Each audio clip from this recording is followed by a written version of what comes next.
I gently hugged my granddaughter, still unable to find the words. I'm sorry. Your mom is. In a trembling voice, I told her that her mom had gone far away. It was a reality too painful for a girl of only 10 years old. Whatever her reaction was, I was determined to accept it. When my granddaughter learned what had happened to her mother, she suddenly broke the picture frame in the living room. The acrylic picture frame contained a family photo of me, my daughter and her husband, and Ami. The four corners of the frame were only fastened together, so even the slightest effort by a young girl could cause the frame to fall apart. The photo fell to the floor with a flutter. I couldn't understand this behavior, and I raised my voice. Stop it. Isn't this a cherished memory of our family vacation? Because my mom said look at the back of this. She seemed unfazed and picked up the photo that had fallen out of her hands. She is a mysterious girl with an innocent smile, but sometimes acts and speaks in a strangely mature way. Could it be that the spirit of her daughter appeared here and told her granddaughter to do so? No. She told me to look at the back of this picture if something happened to her. She smiled and held out the picture to me. I looked at the picture with a sense of wonder, not knowing what she was talking about. My name is Sherry Moore, and not long ago I was the president of a clothing brand. It was a Saturday lunchtime at my favorite restaurant, and I was thinking back to a few months ago. It was a chilly, rainy day in early spring. I'm going to retire from my position as president on my 67th birthday. When I told my daughter Mary, she was very much against it. I had always been Mary's confidant, and I was proud to have been her confidant. And I was surprised by her reaction because I believed that she was a good companion for me as well. Mary, new eras and trends are created by new generations. But, Mom, you're not ready. I want to leave the company in your hands, so that it will become better and better. With a look of conviction in my eyes, I convinced her. I knew my daughter had the ability to read trends. I understand. It's a company you've cherished, Mom. I'm sure I'll make it even bigger. Her snickering and enthusiasm resembled that of my husband, who had passed away early in life. I remembered the way he had said enthusiastically, "I will surely make you happy," when we had just launched the company. Just as I was celebrating the birth of our daughter, he was involved in an accident. I blamed myself for the too early separation, not feeling any sadness. But Mary was there. I pushed myself to protect and nurture my daughter. Without her, I would not have made it this far. I raised my daughter single-handedly, and I also managed a company while working hard to make a living. I am relieved that I managed to send my daughter to college. Her back, which was unreliable when she was little, is now a little taller and more dependable than mine. She is now working hard for the company every day. She still consults with me on various matters when she is unsure or confused. Today, too, she called me up at this lunchtime to tell me that she was having trouble with a rival company. "Mom, sorry to keep you waiting. Have you ordered yet?" "I'm just choosing now." Together, we peeked at the menu list and finished ordering on the touch panel provided at the table. Then Mary's eyes changed sharply and she turned to the face of the president and began to speak. "So, sorry. Sorry is a classmate of my daughter's and the president of a rival company. They became acquainted within the same university and continued to communicate with each other after they graduated and got married. I had met her several times and she was a very gentle-looking girl with great sensitivity at the same time. She has also started her own company and seems to be a good competitor with her daughter. However, She has been acting strangely recently. She has suddenly become distant. You don't have any idea what's going on, do you? No. She even blocked me on social media, and I don't know what to do. She ate a hamburger, the restaurant's specialty. She stuffed the burger into her mouth. What do you think? This kind of consultation had happened to me several times before. But neither I nor Mary thought that her best friend from school days and her would become estranged friends. It would have been better if they could have met and talked, but apparently that is not easy for them either. And David, too, sort of. She looked troubled. David is Mary's husband and executive director. He's been making a lot of mistakes at work lately, and he can't get anything done without me covering for him. Is that so? Not at all. He forgets to bring documents to meetings with clients, arrives late for meetings with his hair in a sleeping habit. David's stories of failure continued, and Mary found them stressful. I am grateful to you, Mom.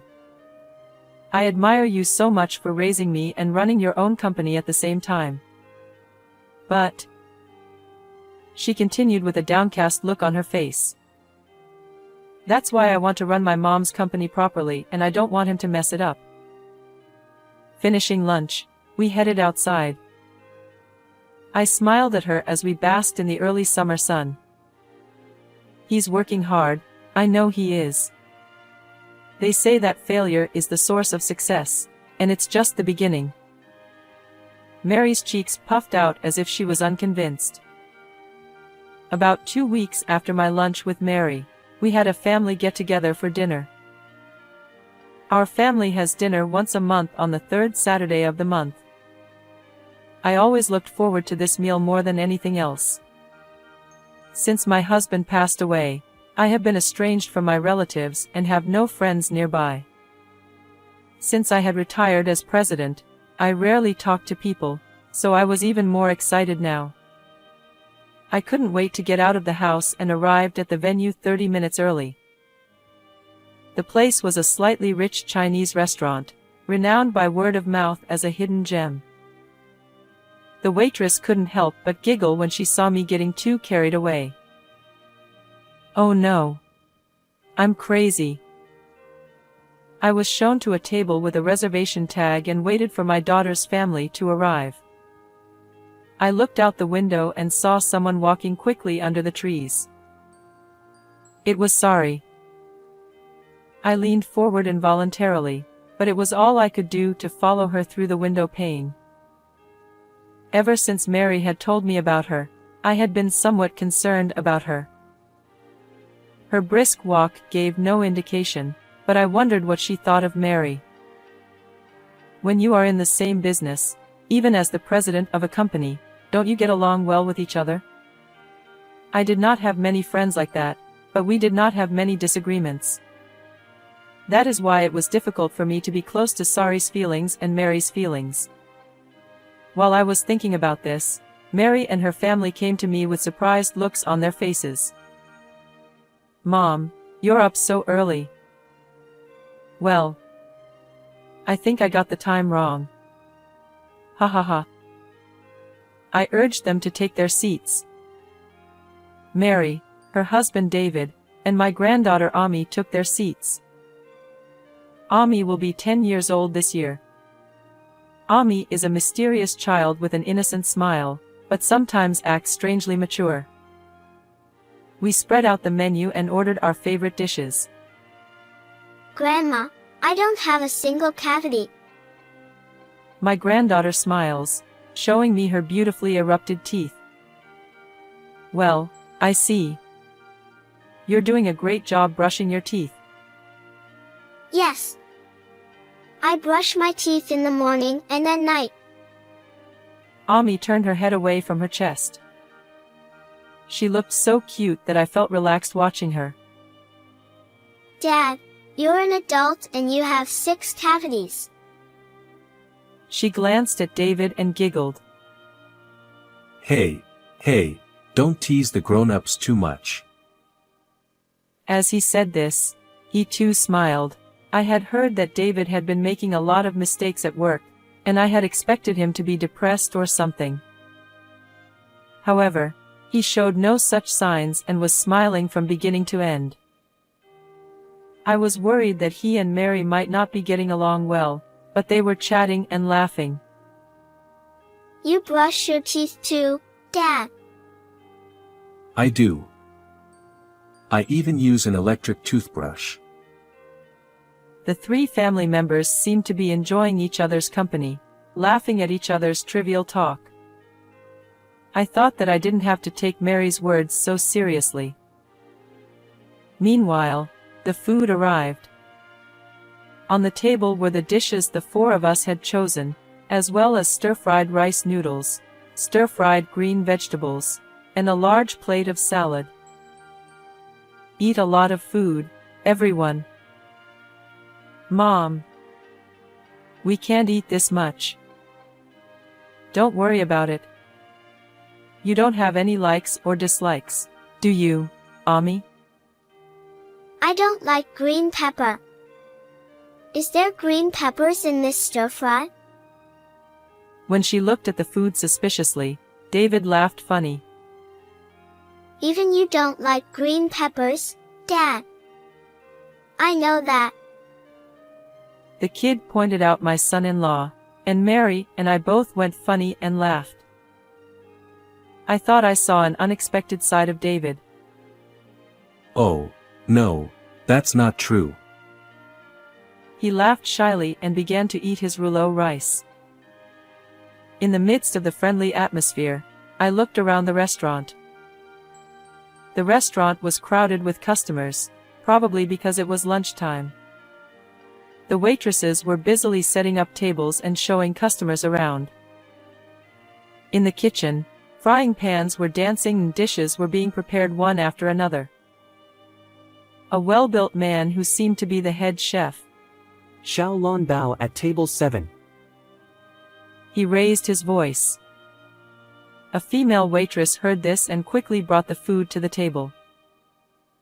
It seemed to convey the restaurant's policy of delivering the food while it is still hot. This is a nice restaurant.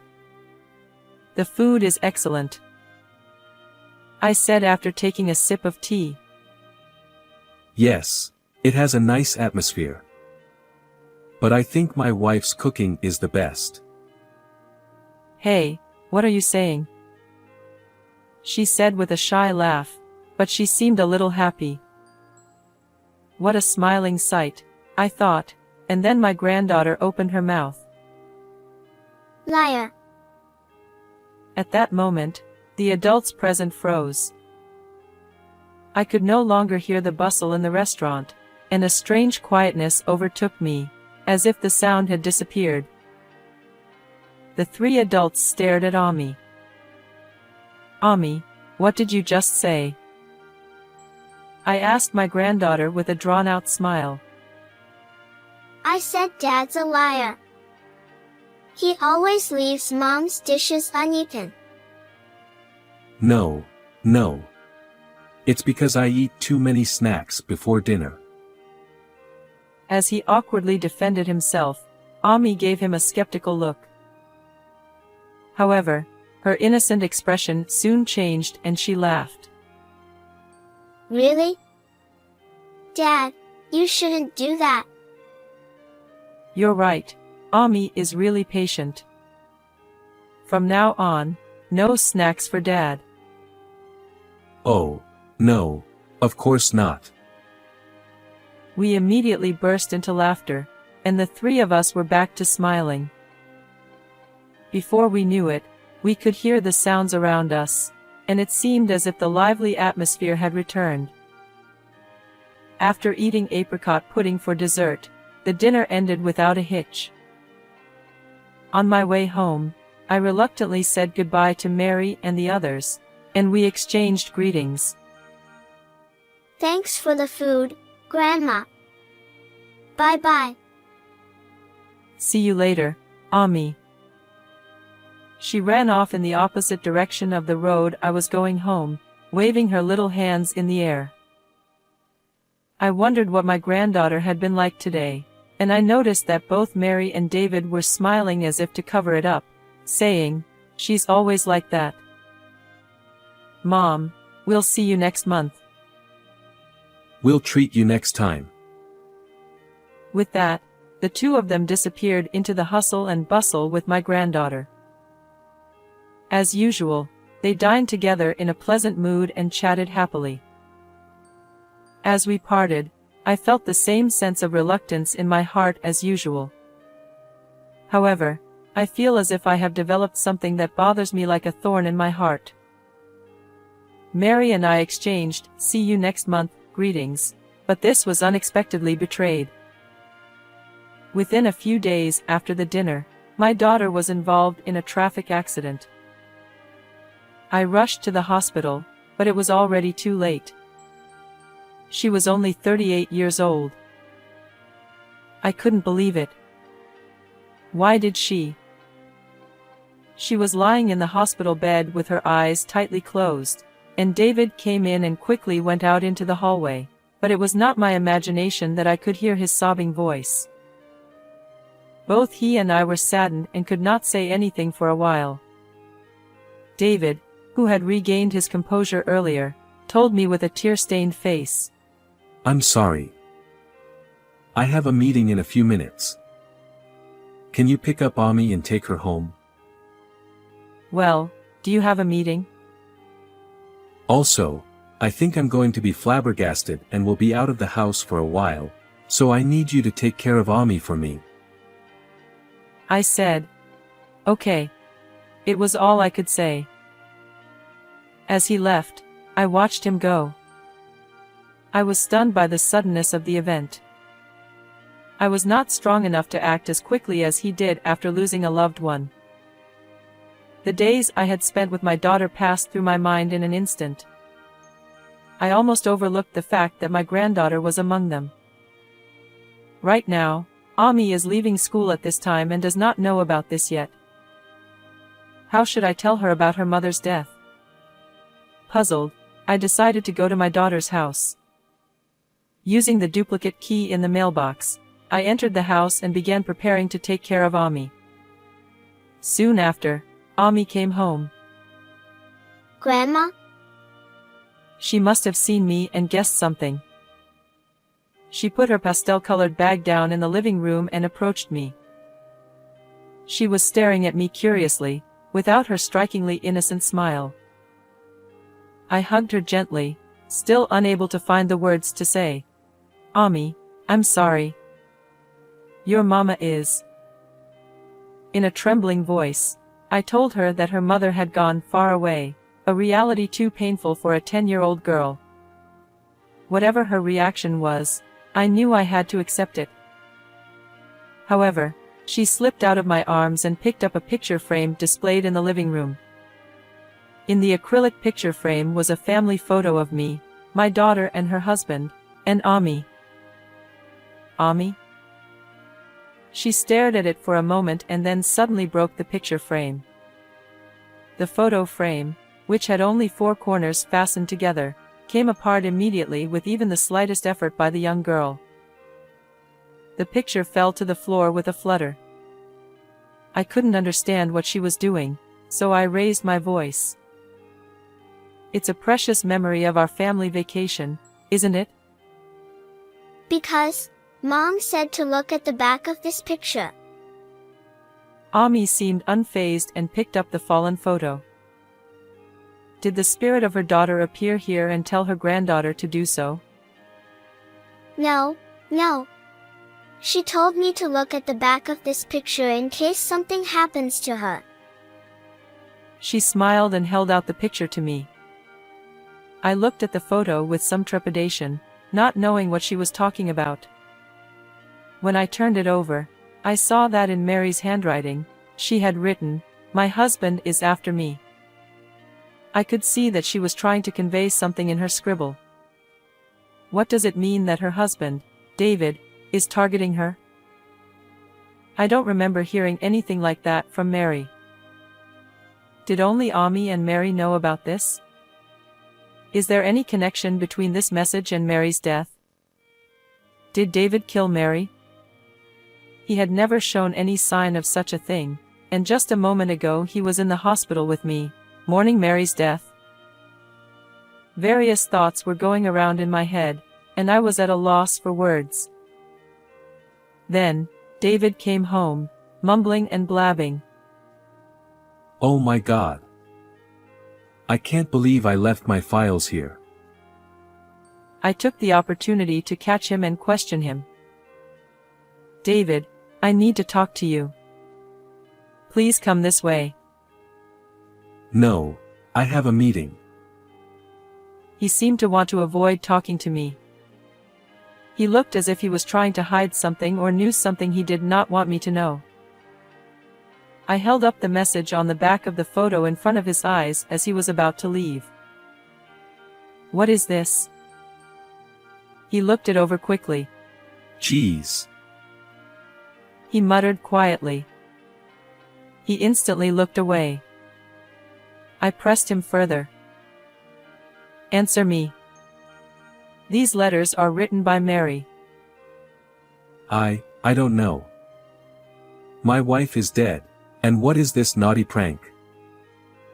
Mary told Ami to look at this if something happened to her.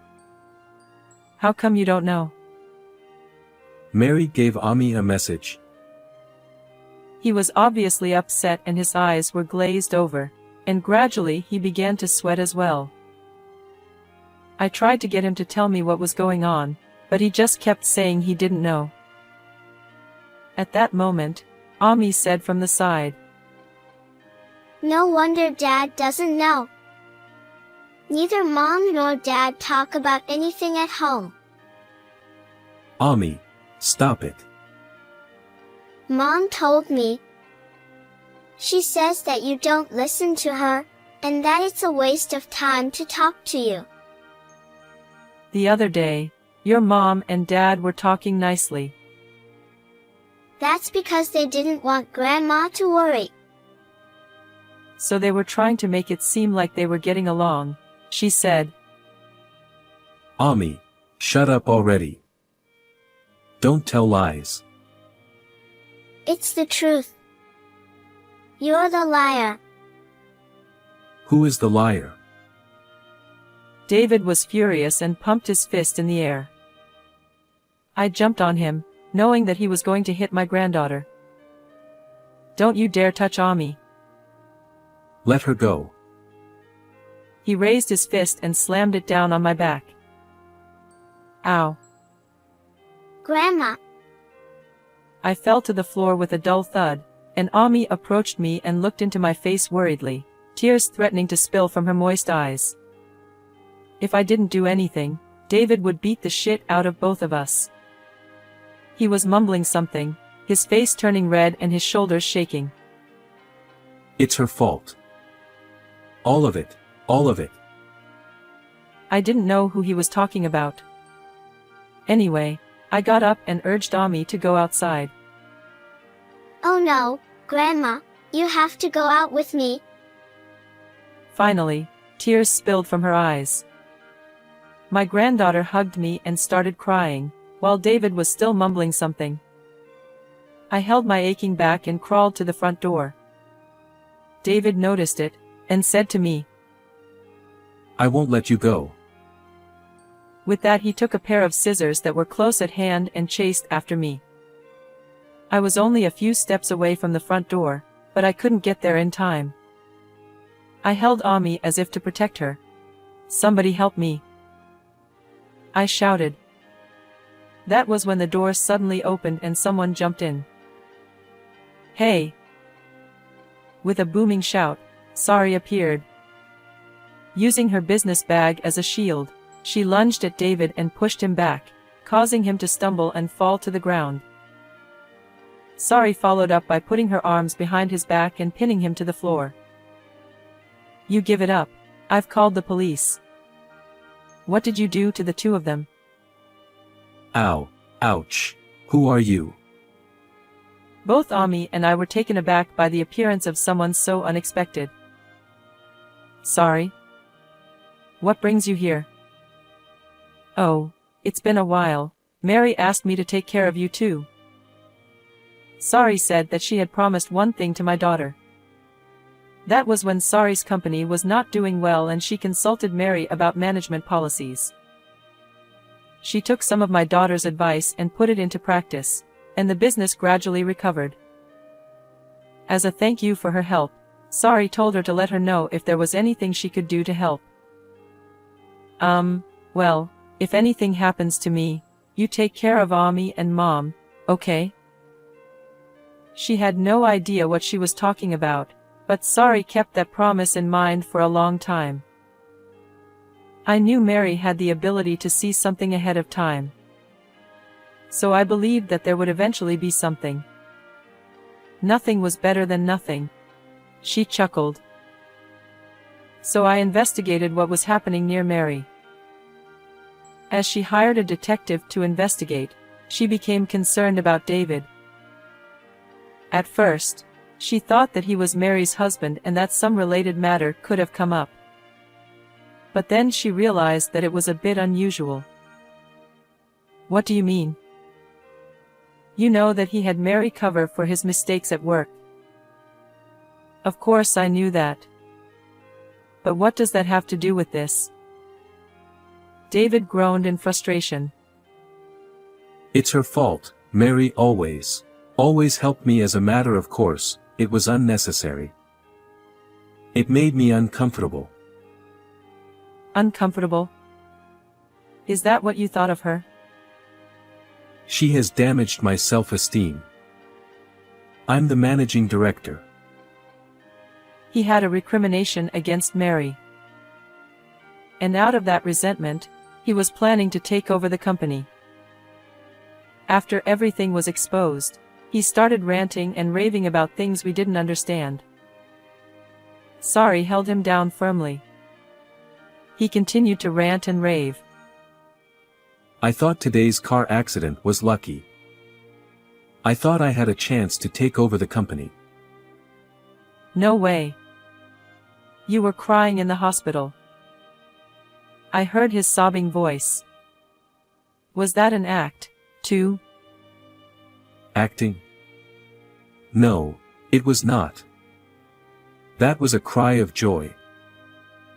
Instead of mourning my daughter's death, he was secretly rejoicing at the opportunity to take over the company, and that was why he was shedding tears. His character was truly twisted. I was shocked and speechless. But my granddaughter said clearly, You're disgusting. You're not my dad. Just then, we heard the sound of a police car arriving. A strong police officer entered through the open front door, followed by a slender, middle-aged police officer. David was seized by the strong police officer and dragged away. We explained the situation to the middle-aged police officer. Sorry, I don't know how you managed to rush him. Despite appearances, I used to do karate as a child. Immediately after, the police officer warned her not to do anything dangerous. For a while after that, Ami and I lived together. At her funeral, we received messages of condolence from business partners and friends, and Sari also attended the ceremony. I am so glad that we were able to send her off together. David was interviewed by the police, and when I saw him again a few days later, he looked a bit worn out. I had a large bruise on my back where he had hit me, and on Sari's recommendation, I went to the hospital and had a medical certificate written and submitted where it should be submitted. I don't know if it was a result of that or not, but David was found guilty of assault. I think he is in jail right now, and I have decided to adopt Ami and raise her myself. I felt like I didn't have the strength or energy to do so. However, I could not collapse for Ami's sake, and I had to protect this child Mary had left behind. I think I'll hang on for a while longer. I vowed to myself secretly, staring at my granddaughter's sleeping face. After the funeral, I accepted an invitation from Sari and went to a stylish cafe near her office. There she told me that she had not really disliked Mary. I'm ashamed to say this, But I was jealous of Mary. Jealous? Why? Because I realized that no matter how hard I tried, I couldn't beat her. She became convinced of this when they discussed management policies. I was so jealous and frustrated that I ended up blocking her on social media and keeping her away from me. She told me that much and took a sip of her latte. But, she continued, the truth is, deep down I respected her. She said a little sadly, perhaps regretting somewhere in her heart that she had blocked her social media account. To be honest, I still feel that if I had known this was going to happen, I should have reconciled with her. To Sari, Mary was both a rival and a person worthy of respect. Sari, thank you for being my daughter's friend, I said, and she smiled shyly. The conversation then turned to what to do with my company. With the president and managing director gone, it would be tough to rebuild the company. I am temporarily in charge of some parts of the company, but I can't continue to do so for very long. Therefore, I was thinking of transferring the company to someone else and letting it go. Please let me take over. I was so surprised by her offer that I almost blew out my coffee. I had never thought that Sari would say such a thing. But I know it's a lot of work. But I also want to preserve the company that Mary and you have cherished so much. Please let me take care of it, please. She bowed deeply. I hesitated. But her enthusiasm pushed me to leave it to her. I understood. I will try to move our board meeting in that direction. Oh, thank you very much. This brought her and I closer together, and we had dinner together again a few months later, and she is like a real daughter to me. Ami, on the other hand, has had to leave her parents, but she doesn't seem to care much about her father. As for her own mother, she has managed to accept and live in the past few months. Actually, I still can't believe my daughter's death either, but I still decided to look forward and live my life. Around this time, Sari also comes to our house to visit and pray over Mary's remains. She also became good friends with Ami and they started going out together more often. At the restaurant where she had lunch with Mary, today the three of us are enjoying a date together.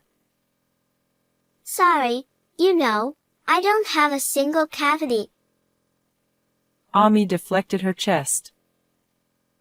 I do hope that these casual days will continue. What did you think of this story? Please subscribe to our channel. See you in the next video.